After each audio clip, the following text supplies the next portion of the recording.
Thank you very much, Chairman.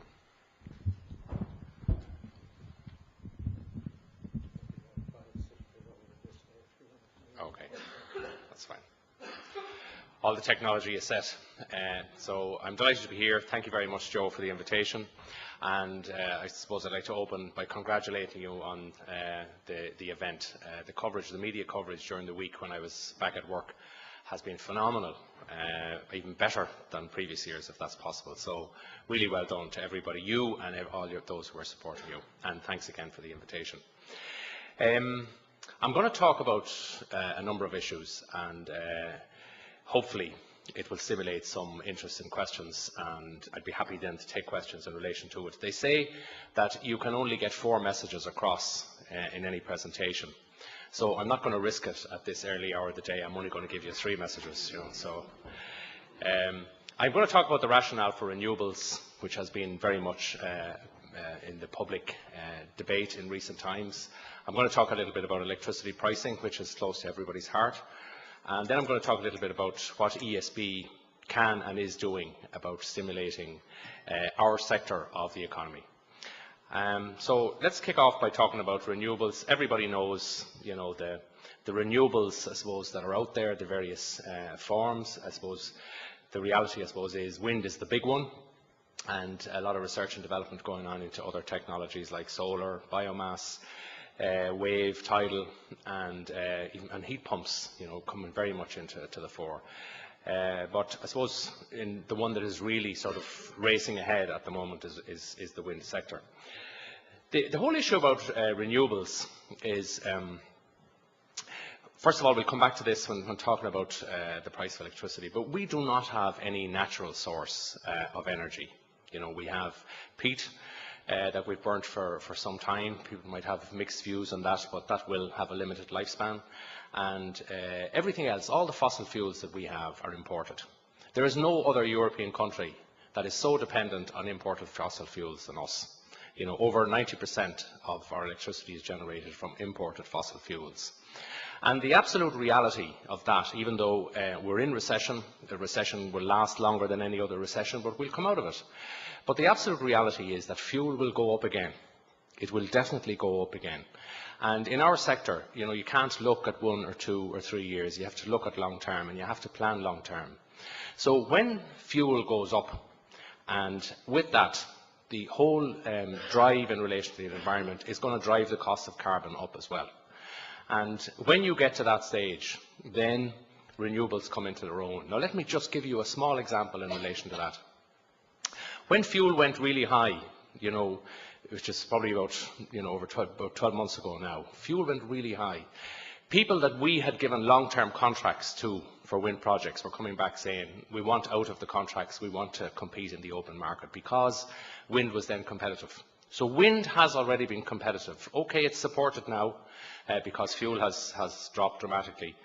But renewables will be competitive in an environment where fuel goes up and carbon goes up, and you've got to plan for the long term. When that could happen, price of fuel changes virtually overnight. You cannot build an electricity infrastructure overnight. You've got to plan for the long term. The other issue that it gives us, if we build and develop renewables, is its security of supply. We eventually get away from what has strangled us for years, is having this total dependence on imported fossil fuels. So those, you know, are the big issues. And if you have, you know, a native source of energy, of electricity, then it gives you price stability in the longer term. So if you look today, you say fuel is way down, wind can't compete, we have to support wind. That's all true. But you cannot look at these things in the shorter term. This is a commitment that ESB has made in relation to the strategy that we announced. And what we are aiming to do is to make ESB produce electricity by 2035 without producing CO2. And because 2035 is such a long way away, even though Europe has set 2050 as its target, we're well ahead of that. We have set interim targets 2012 and 2020 when we would make substantial cuts in CO2, and we're on target to do that. And we've also committed to having 33% of our portfolio by 2020 in renewables. This just gives you a snapshot of the input that renewables have in the various sectors: electricity, heat and transport. The red is transport, and we'll talk a little bit about that later on. In terms of wind in Ireland, we have about 1,000 megawatts of wind connected at the moment. My eyesight is so bad I can't even see the screen in front of me, so unfortunately I'm going to have to... But I know all these numbers off by heart, of course. But we have about 1,000 megawatts connected, and by 2020 it's estimated that we'll have 5,000 megawatts.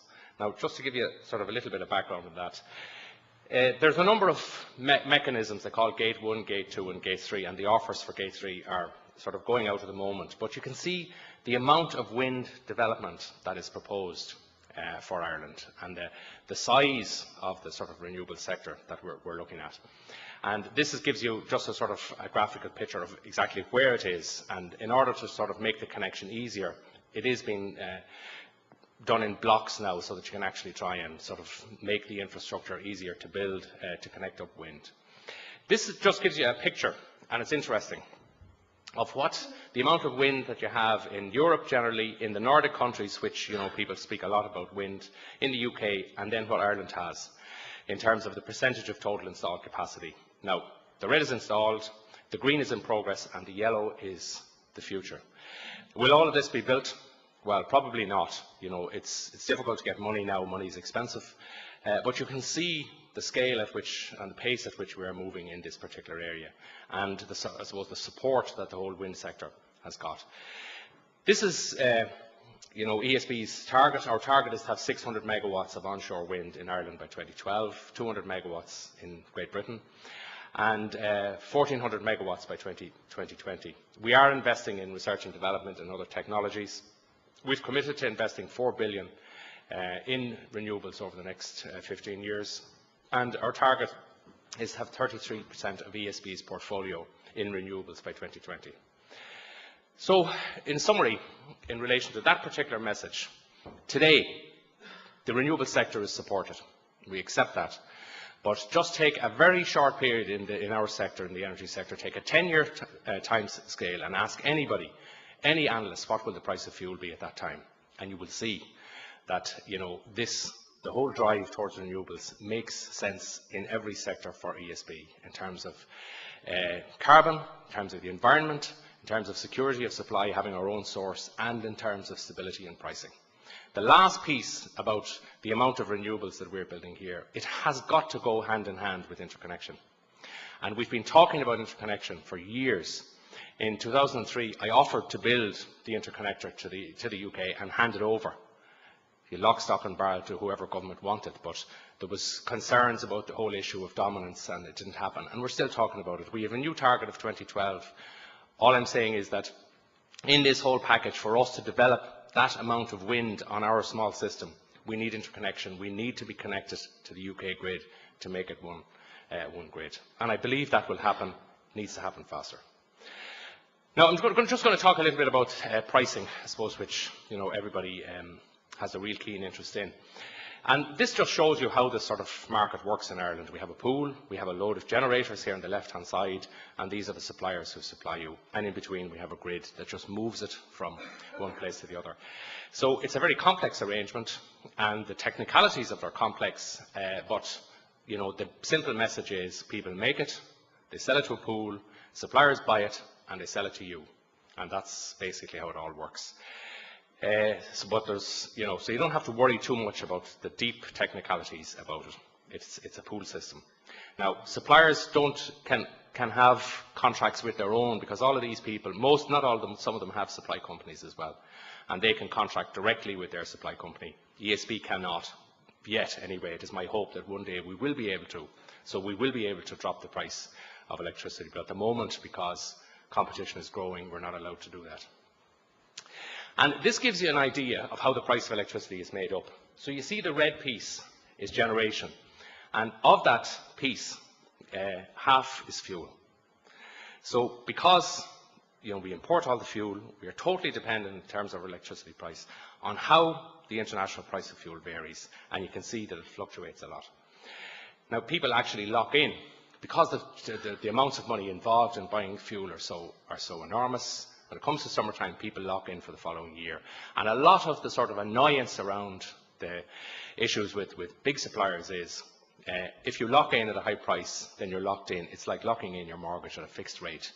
And generally when people lock in at a fixed rate and it go against them, they're not pleased, and it's everybody else's fault but their own.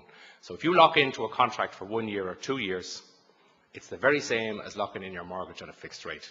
There's no way out of it until your contract runs out or you get an opportunity. The interesting thing about that is that when fuel prices are really rising and markets are on the up, people are desperate to lock in. They all want to lock in. When they're falling, they don't want to lock in. They feel it's going to fall more.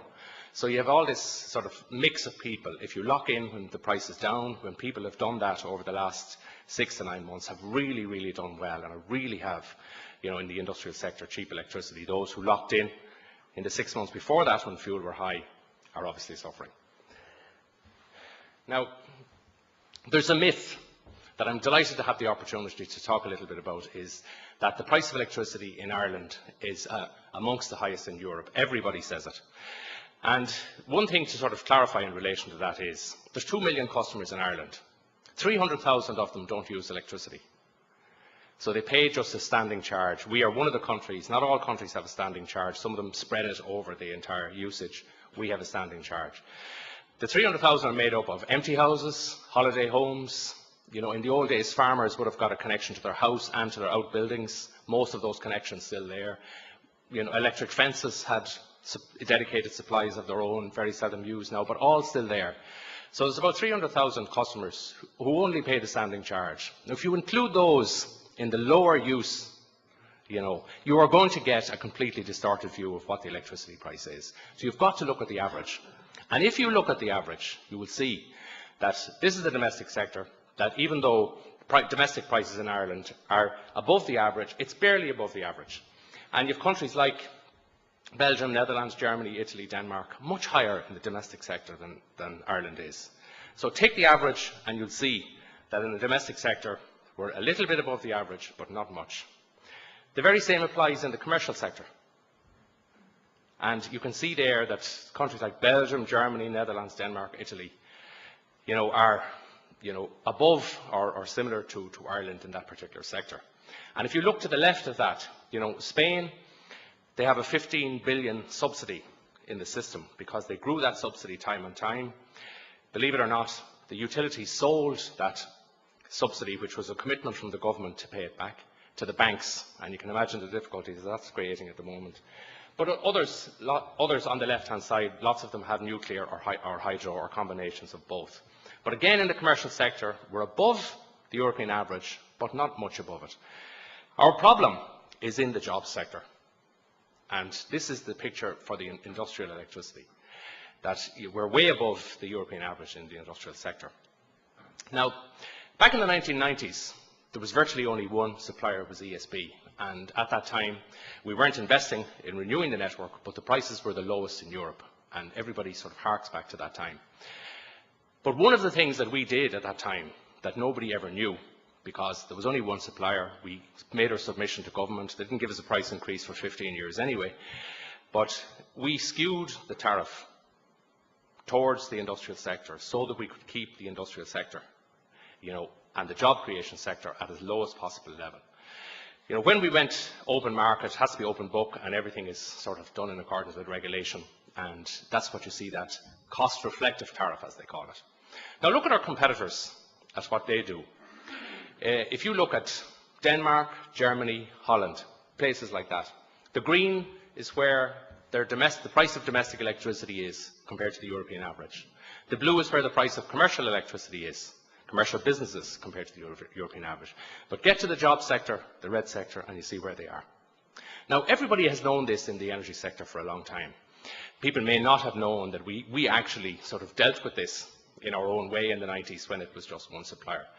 And even sort of our former ESB colleague in Bord Gáis, John Mullins, has been talking about this recently, and it got fairly well slated on the basis that he was suggesting that we load the domestic sector to bring down the industrial sector. And I'm not suggesting that we do that, but over an extended period of time, we should look at this Irish picture on the left-hand side and try and get a better balance on it. I mean, it's not going to happen this year, I can guarantee you that. But if we took it over a longer time, we because we're so dependent on imported fossil fuels, should be more protective of the industrial jobs creation sector. So finally, I'm just going to talk a little bit about, what ESB, as somebody indicated to me recently, that ESB is now the second most valuable company in the state after CRH. The banks used to be well ahead of us. They're certainly not anymore. So it is incumbent on us, I believe, to actually be a creator of employment, and a creator of employment in sectors where we actually need to grow, and this is what we're actually doing. This is the contribution that ESB makes to the Irish economy every year, about £2.5 billion. And you can see all the different areas how that's made up: purchases, payroll, taxes, rates, foreign sales through ESB International, and dividend. And this is the impact that the investment has made in terms of the reductions in outages. When we had not invested in the network for many, many years, have invested heavily in it over the last number of years, and we are going to continue to invest. We have one of the most automated networks across Europe at the moment, and that is going to be a big advantage to us as we get into the whole smart grid area. All across Europe, there's been a huge underinvestment in the electricity sector. It's a big problem now, but we're going to continue with our programme. We said that we'd create 3,700 jobs, and we have 1,300 jobs in the contracted sector.